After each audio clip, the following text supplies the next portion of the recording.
Bismillahirrahmanirrahim. Alhamdulillahi rabbil alamin. Wa bihi nasta'inu ala umurid dunya waddin.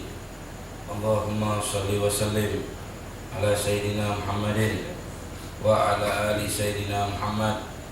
Nawaina ta'allum wa ta'lim wa naf'a wal intifa' wa tadhakkur wa tazkir wal ifada wal istifadah wal hatta ala tamassuki bi kitabillah wa sunnat rasulih wa dilala ala al-huda wa du'a ila al-khair ibtigha'a mardatillah wa qurbihi wa thawabih. Qala al-qismu tsani al-qawlu fi ijtinabil ma'asi. Bagian kedua dalam kitab Bidayatul Hidayah tentang meninggalkan maksiat. Sebab kitab Bidayatul Hidayah ini ada beberapa bagian. Bagian yang pertama cara ibadah. Sudah kita jelaskan bagaimana cara sholat Jumat, kemudian zakat, puasa. Mungkin kita belum membahas bab tentang puasa karena mungkin masih lama kita masuk bulan puasa. Kalau sudah dekat bulan puasa kita bakal bahas. Sekalian kita siap-siap untuk kedatangan bulan Ramadan. Pada malam ini tentang meninggalkan maksiat. Ketahuilah meninggalkan maksiat itu pahalanya lebih besar daripada mengerjakan ibadah. Lebih berat dan lebih sukar daripada mengerjakan ibadah. Sebab kenapa? Kalau ibadah itu siapa orang bisa melakukan. Orang baik bisa sholat, orang yang tidak baik juga bisa sholat. Orang yang habis maksiat bisa sholat, orang yang tidak maksiat bisa sholat. Kalau meninggalkan maksiat ini khusus dilakukan sama orang-orang yang tulus. Oleh karena itu kata ulama, meninggalkan maksiat itu lebih berat daripada mengerjakan taat. Ini termasuk tentang dohir takwa, ilmu dohirnya takwa. Takwa itu apa? Takwa itu imtithalul awamir wajtinabu nawahi, mengerjakan perintah Allah, ibadat, dan meninggalkan maksiat. Nah ini termasuk ilmu takwa. Nah ilmu ini sukar, susah dipelajari dan susah diamalkan. Ya, yang banyak kan belajar ini, belajar itu. Tapi kalau ilmu meninggalkan maksiat ini sukar, harus diamalkan. Setelah kita belajar, kita praktekkan dalam kehidupan kita itu. Nah itu sukar. Kalau kita rajin, kita praktikan ilmu ini, kemudian kita terapkan di dalam kehidupan dunia, dalam kehidupan kita sehari-hari, insya Allah kita menjadi orang yang dekat di sisi Allah subhanahu wa ta'ala. Qala anna lil yadaini anna lid dini syatraini. Bahwasanya agama itu ada dua bagian. Bagian pertama tarkul manahi, meninggalkan maksiat, meninggalkan larangan. Yang kedua itu fi'lut ta'at, mengerjakan ibadah. Itu tujuan agama itu, meninggalkan larangan, mengerjakan tuntunan, mengerjakan perintah Allah subhanahu wa ta'ala. Huwa asyaddu minat ta'ah yaqdir alaihi kullu ahad wa tarku syahwa la yaqdir ilaihi illa siddiqun. Kalau ibadah itu bisa setiap orang, tapi kalau meninggalkan maksiat ini yang sanggup hanya orang-orang yang siddiq. Orang-orang yang siddiq itu orang-orang yang tulus, orang-orang yang jujur di dalam iman mereka kepada Allah. Itu orang-orang yang siddiq. Merekalah yang bisa meninggalkan maksiat. Oleh karena itu di dalam ilmu ini sangat penting bagaimana kita dididik oleh Imam Ghazali menjaga anggota badan, menjaga hati kita terutama daripada maksiat yang bisa mendatangkan murka dari Allah subhanahu wa ta'ala. Walidzalika qala Rasul sallallahu alaihi wasallam. Oleh karena itu Rasulullah bersabda, al-muhajiru man hajara ma nahallahu anhu, al-muhajiru man hajara su wal mujahidu man jahada hawa. Orang yang berhijrah itu mereka berhijrah meninggalkan perbuatan yang buruk. Mereka yang berjihad itu mereka yang berjihad melawan hawa nafsu. Ini berat semuanya, meninggalkan yang dilarang oleh Allah dan meninggalkan melawan hawa nafsu. Wa'lam, bagaimana caranya kita kalau supaya kita kuat meninggalkan maksiat? Ini caranya. Annaka ta'silla bijawahirika, sebelum kita mau melakukan maksiat, dari mata kita, dari mulut kita, dari telinga kita, dari tangan, dari perut, dari kemaluan, dari kaki, sebelum kita melakukan maksiat kita pikir itu semua diciptakan oleh Allah untuk maksiat apa untuk kita syukuri. Itu pertamanya. Kalau kita mau memandang yang haram, pikirkan itu. Ini mata bukan untuk diciptakan oleh Allah untuk maksiat, tapi untuk memandang yang baik. Mau mengambil barang milik orang, perhatikan juga tangan ini tidak diciptakan untuk mengambil barang orang, tapi untuk memegang Al-Quran. Perut ini tidak makan makanan yang haram kecuali makanan yang halal. Kaki begitu juga. Sebelum kita melangkahkan untuk berbuat jahat, kita pikirkan ini semuanya nikmat. Mata nikmat, mulut nikmat, tangan nikmat, telinga nikmat, kaki, perut, semuanya nikmat yang diberikan oleh Allah Subhanahu wa ta'ala. Fahiya nikmatun minallah wa amanat. Amanat ini titipan. Kita melihat Rasulullah waktu hijrah. Rasulullah waktu hijrah itu berapa pihak yang membantu Rasulullah? Ada anak-anak yang membantu Rasulullah, dilibatkan anak-anak, yaitu Imam Ali. Sebelum Rasulullah hijrah, nunggu di kamarnya Rasulullah, dilibatkan anak-anak. Ada perempuan yang terlibat di situ, yaitu Asma binti Abi Bakar. Waktu Rasulullah sampai ke Gua Hira, ke Gua Tur, beliau diantari makanan selama 3 hari. Ada di situ orang kafir yang terlibat dalam hijrah, orang kafir. Siapa? Penuntun jalannya. Penuntun jalannya itu orang kafir, Abdullah bin Uraikid. Dia itu orang kafir, dilibatkan oleh Nabi untuk nuntun penjalan. Coba gimana amanatnya orang zaman itu. Seandainya ada orang yang menunjukkan di mana tempatnya Nabi Muhammad, itu dia dapat 100 onta. 100 onta itu mungkin dapat rumah mewah kalau sekarang ini. Tapi dia tidak mau ngasih tahu. Kenapa? Karena di saat itu beliau, orang tersebut menjaga amanatnya. Coba kalau dia datang nemui Abu Jahal, Nabi Muhammad adanya di Gua Thur, dia lagi sembunyi sama sahabatnya Abu Bakar. Dia dapat 100 onta. Tapi dia amanat. Kenapa tidak dikasih tahu? Amanat. Nah, itu saking dipegangnya amanat di saat itu. Memang amanat itu penting. Kemudian waktu Rasulullah keluar dari hijrah, dari Gua Thur, berjalan menuju kota Madinah. Sebelum masuk kota Madinah, beliau melihat seorang pengembala kambing. Kata Rasulullah, minta air susunya. Kemudian dia menjawab, jangan. Aku ini diamanati oleh pemilik kambing, jangan diambil susunya. Nah ini yang kedua, ini amanatnya orang saat itu. Kenapa? Karena amanat itu besar. Bumi dan seisinya ini amanat semuanya bagi umat Islam. Bagi manusia yang ada di sini amanat. Sebelum Allah menciptakan manusia, amanat ini diserahkan sama gunung.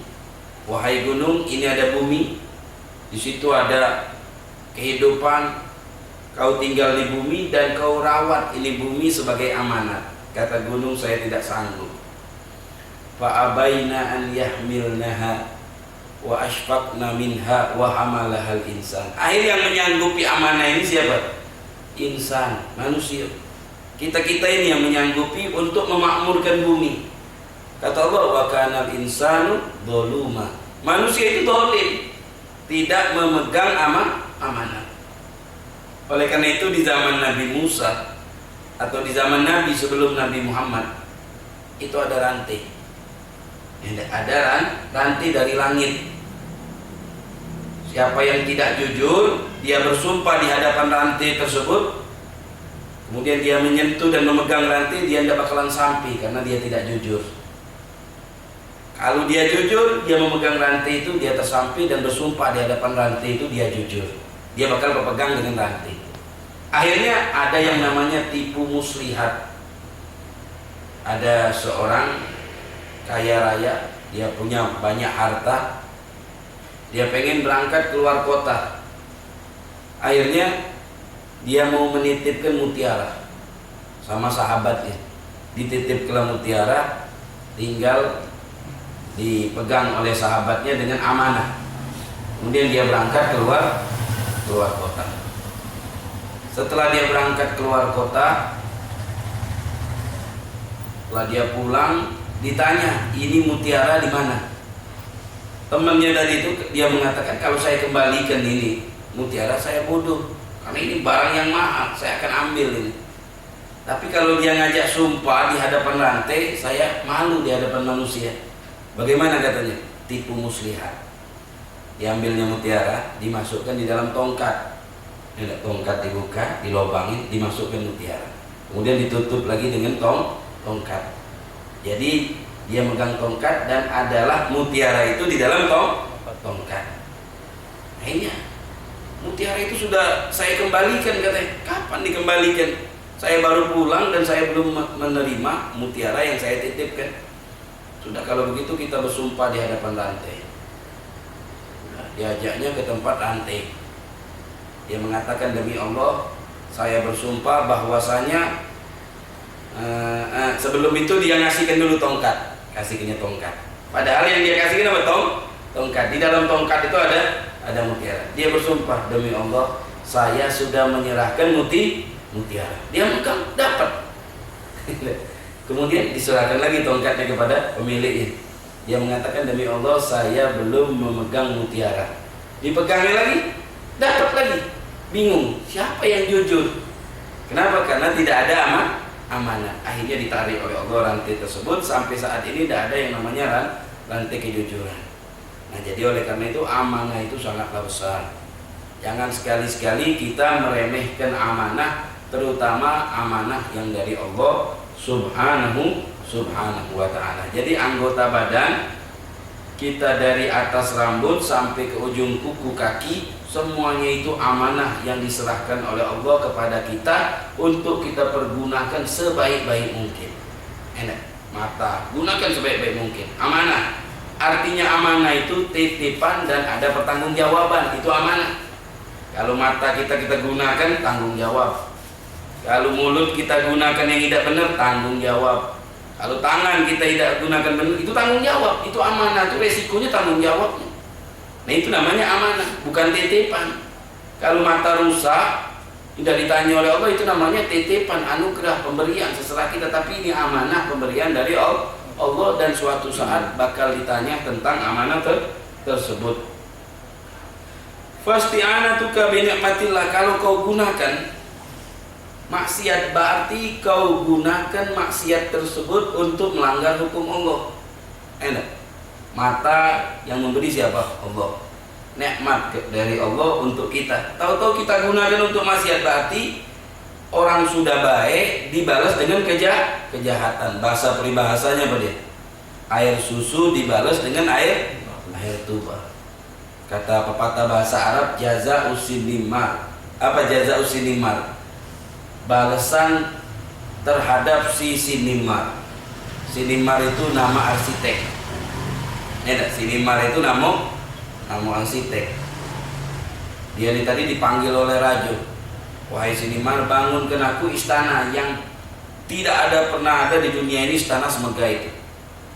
Akhirnya sama Sinimar digambarkan. Setelah digambarkan, dibentuk, kemudian dipanggil tukang, kemudian dibangunkan, beberapa tahun kelar.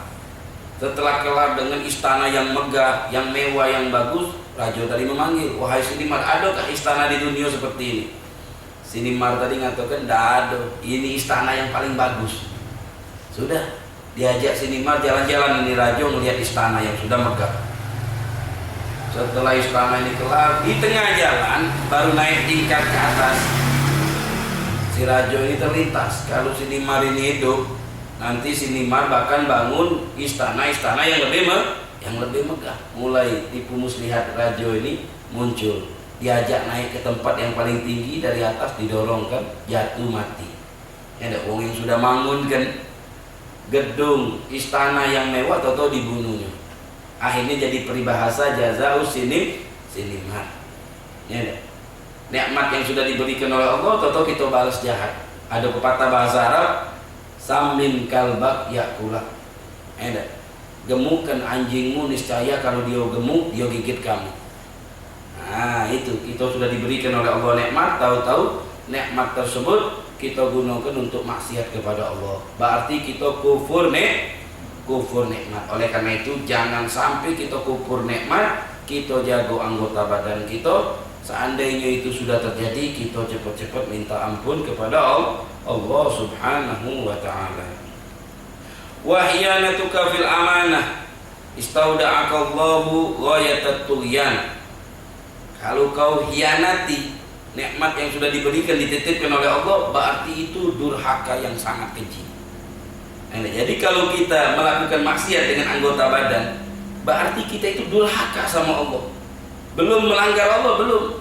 Jadi dosanya, pertama kita durhaka, yang kedua kita kufur nikmat, yang ketiga kita menggunakan mata tidak pada tempatnya, kita hianat, terus baru kita melakukan dosa. Jadi banyak dosanya, bukan satu dosa saja. Nah jadi oleh karena itu jaga itu anggota badan. Kalau mau kita lakukan yang kurang bagus, kita pikir-pikir lagi apa itu dampak dan akibatnya. Wa'adha'uka ra'ayaka fandur kaifa tar'a. Anggota badanmu rakyatmu. Setiap pemimpin ditanya tentang rakyat, bukan pemimpin wali kota, gubernur saja, tapi kita, setiap kita ini rakyat. Ada rakyat kadang-kadang jadi pemimpin. Kalau di rumah kita pemimpin keluarga, suami pemimpin keluarga. Kalau di anggota badan kita pemimpin anggota badan.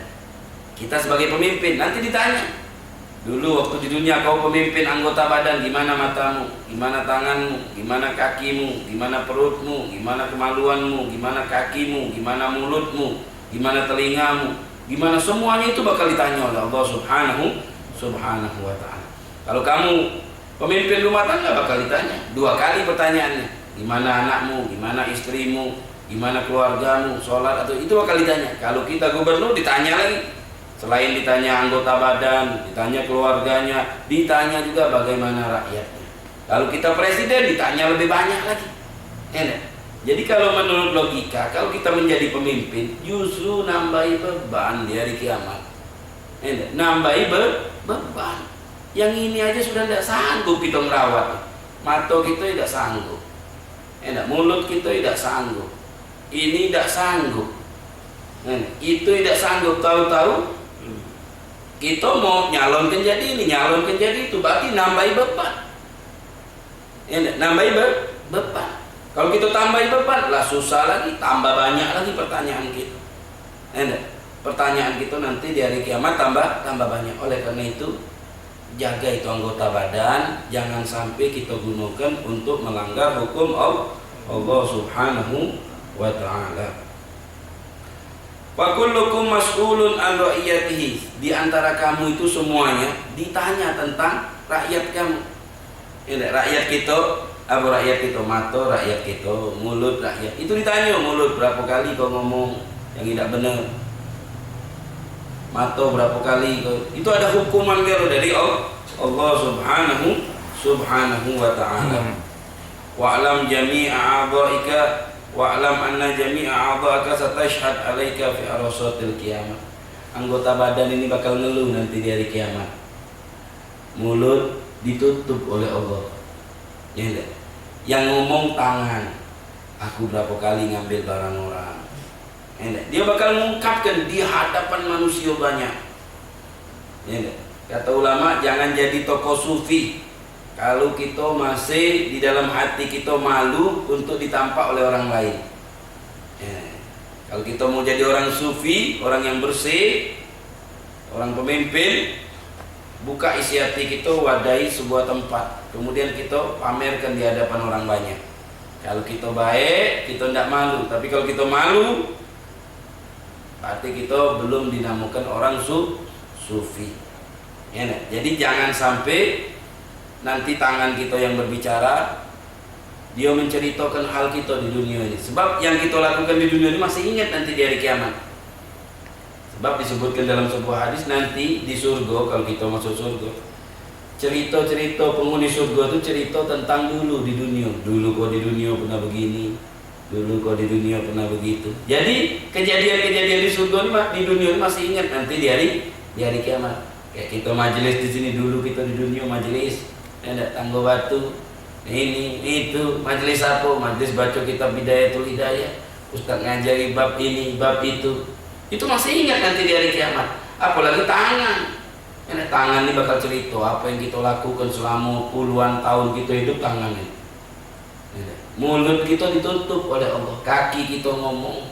Itu dalilnya dari Al-Quran. Kata Allah dalam Al-Quran, yauma tashhadu alaihim alsinatuhum wa aydihim wa arjulihim bima kanu ya'malun. Pada hari kiamat itu tangan-tangan bakal menyaksikan apa yang dia buat dari tangan. Kaki-kaki akan menyaksikan apa yang dia jalankan dengan kaki tersebut. Mata-mata bakal menjadi saksi. Perut kita, semua anggota badan bakal menjadi saksi. Tidak lepas kita daripada apa yang kita lakukan. Tidak bakal lepas. Kecuali kalau kita dapat ampunan dari Allah. Mudah-mudahan dapat ampunan dari Allah. Di mana nyaksinya? Di depan manusia seluruhnya. Di hadapan manusia kami kita disaksikan dengan malunya luar biasa. Maka yang kita harapkan apa dia? Ditutupi. Jangan dibungkal oleh Allah. Mana caranya? Jangan mungkal kaib wong. Kalau kita galak mungkal kaib wong, bungkal oleh Allah juga. Kalau kita galak dingin-dingin, mungkal kaib canu, mungkal kaib ini, mungkal kaib itu. Siapa ya di hari kiamat dibungkal juga oleh Allah aib. Makanya diam. Kalau kita suka bongkarkan aib orang, nanti aib kita dibongkarkan oleh Allah. Sedangkan kita ini tempatnya aib. Paling banyak aib ada sama kita tuh banyak. Makanya pandai-pandai nutupin aib orang lain supaya aib kita ditutupi oleh Allah Subhanahu wa ta'ala. Kata Allah dalam Al-Quran, al-yawma nahtimu ala afwahihim wa tukallimuna aydihim wa tashhadu arjuluhum bima kanu yaksibun. Hari kiamat itu kami kunci mulutnya.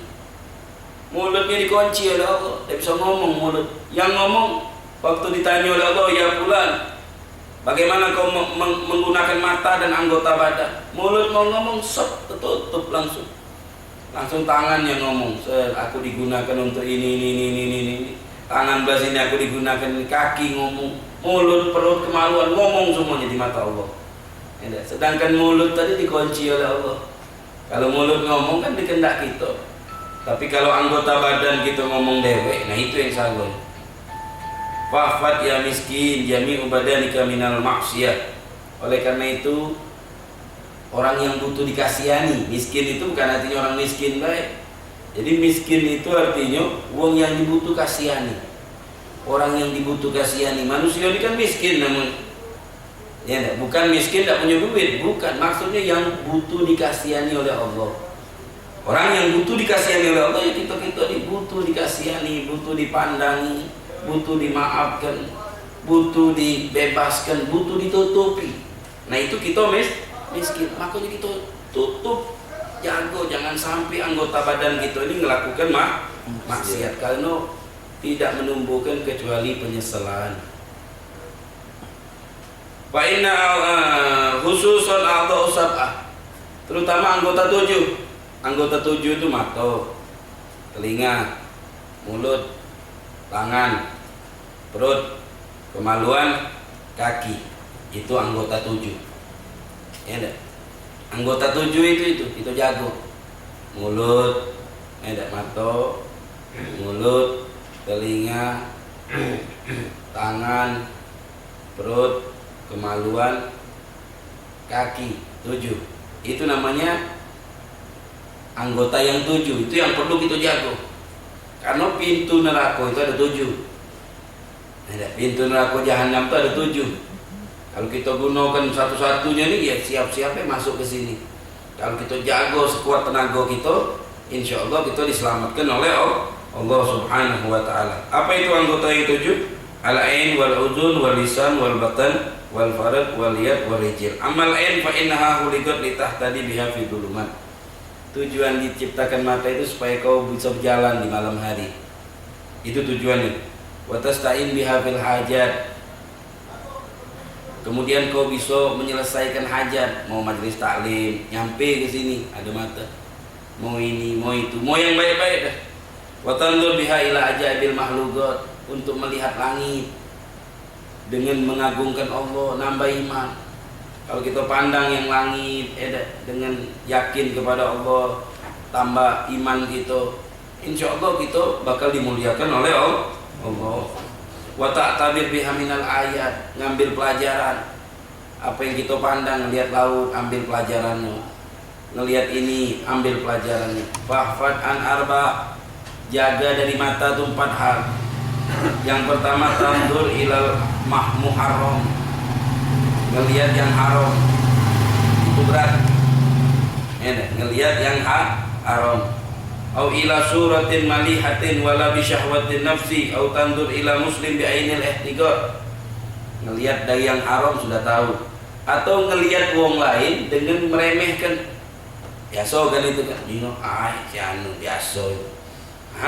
Itu ngelihat manusia dengan ngeremehkan, itu tidak boleh.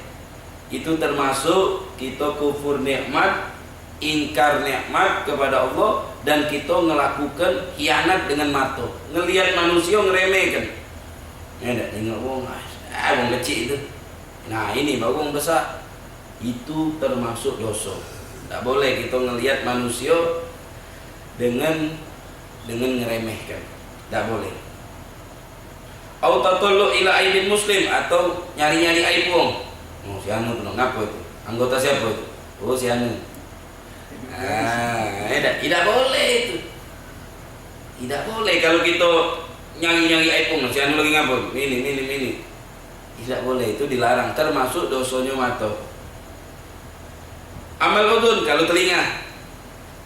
Apa dia yang dilarang dari telinga ini? Tatullu ila ala aib tasmi ilal bid'ah atau ilal ghibah atau fuhsh atau khub bil batil. Dengarkan yang haram, dengarkan ghibah. Karena kata Rasulullah, kalau kita dengarkan ghibah berarti kita syirik. Kita sama boleh dosa. Aduh ngatoi wong, kita dengarkan kena dosa juga kita. Atau cerita-cerita yang tidak ada gunanya. Cerita ini tidak ada manfaatnya. Nah, kita jaga telinga kita, jangan sampai dari telinga ini dengar yang bisa menyebabkan murka Allah Subhanahu wa ta'ala. Karena mata telinga ini uligat laka litasma' biha kalam Allah. Tujuan diciptakan mata ini supaya mendengar kalam, mendengar Al-Qur'an. Wa idza quri Al-Qur'an fastami'u lahu wa ansitu la'allakum turhamun. Kalau Al-Qur'an itu dibaca harus didengarkan, tidak boleh ngomong.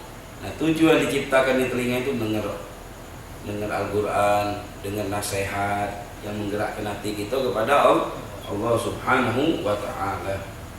Wa sunnat rasulih, mendengar hadis, mendengar cerita-cerita orang soleh, belajar ilmu. Belajar ilmu itu pakai telinga. Dengan belajar ilmu, dengar yang baik-baik, itu guna daripada diciptakan oleh Allah Subhanahu wa ta'ala telinga. Karena itu ma'asyiral hadirin yang dimuliakan oleh Allah, jangan sampai kita salah guna. Ini ilmu ini sepele, tapi kalau kita ngamal kita jadi siddiq. Kan ilmu sepele, jago mata, jauhkan maksiat, ilmu yang enteng, tapi di dalam amal berat. Jangan kita nganggap sepele. Ya Ustaz, jangan nyingok wong yang ngeremeh. Kalau kita tidak teliti, tidak kita ulangi, tidak kita amalkan sehari-hari, berat. Bukan langsung bisa. Dengan praktek baru bisa. Ya, dengan praktek dulu, dengan susah payah baru kita bisa ngamalkan ilmu ini. Ini ilmunya para aulia, ilmu yang bersih. Ya, tidak kata benci, tidak kata dengki. Ilmu meninggalkan maksiat, ngeluruskan diri untuk sampai kepada Allah. Karena kitab Bidayatul Hidayah itu isinya. Isinya ya inilah bagaimana cara meninggalkan maksiat dengan anggota badan. Mudah-mudahan dari ilmu yang sudah kita pelajari, Allah ta'ala butul arifin, Yang paling terpenting adalah mudah-mudahan Allah memberi taufik untuk bisa kita amalkan. Itu yang paling penting. Kalau tidak diamalkan, masuk kuping kanan atau kuping kiri, habis deh. Makanya kita amalkan, praktekkan di kita masing-masing. Minggu depan kita tanya berapa sudah kita amalkan. Nah, anak kuping masih kemarin tuh lah, mulut masih sedikit lah dah. Batuk masih wikok lah. Ini, nah kita praktikkan diri kita selama seminggu. Minggu depan kita tanya lagi berapa ilmu yang sudah kita amalkan dari ilmu ini. Mudah-mudahan Allah ta'ala kita lebih bagian yang penting. Wassalamualaikum warahmatullahi wabarakatuh. Alhamdulillah rabbil alamin.